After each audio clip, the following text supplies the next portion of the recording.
جب آپ اس ملک کے اندر قرآن و سنت کو پامال کرتے ہیں تو کبھی اس کو حقوق انسان کا لقب دے دیتے ہیں، تو کبھی ان کو حقوق نسوان کا لقب دے دیتے ہیں۔ میں حیران اس بات پر ہوں کہ اسی ایوان کے اندر ہم نے وہ قانون سازی بھی دیکھی، ہم نے ہی اس کا دفاع کیا، لیکن وہ قانون پاس ہو گیا تھا کہ حد زنا، اس میں زنا بالجبر اور زنا بالرضا کے درمیان فرق کیا گیا، اور زنا بالرضا کے حوالے سے قوانین معطل کر دیے گئے، تبدیل کر دیے گئے، آئینی ترمیم تک کی گئی اور سہولتیں مہیا کی گئیں۔ لیکن آج ہم 18 سال کی عمر کو نکاح کے لیے پابند کر کے اس پر سزائیں دے رہے ہیں۔ دولہا دلہن کو بھی سزا، ان کے والدین کو بھی سزا، اس نکاح خان کو بھی سزا۔ یہ کس قانون کے تحت اس قسم کی سزائیں آپ نافذ کر رہے ہیں؟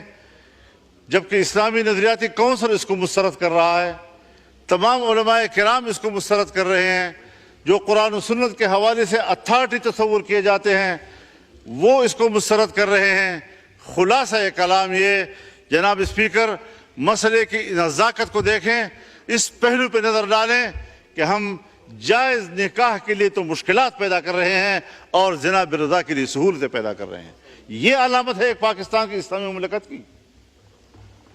اس کے بعد ہم اس کو اسلامی مملکت کہیں گے؟ یہ کوئی صرف جھومر ہے کہ ہم ماتھے پہ اس کو لٹکاتے رہیں؟ آپ نے اس آئین کے اندر اپنے آئین کو پامال کیا ہے۔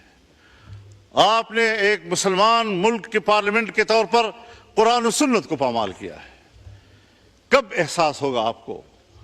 اور جب اس پر تنقید کی جاتی ہے تو ادارے بھی، اور پتہ نہیں ان کے کام آنے والے کیا کیا لوگ، این جی اوز، وہ ہمارے اوپر ٹوٹ پڑتے ہیں۔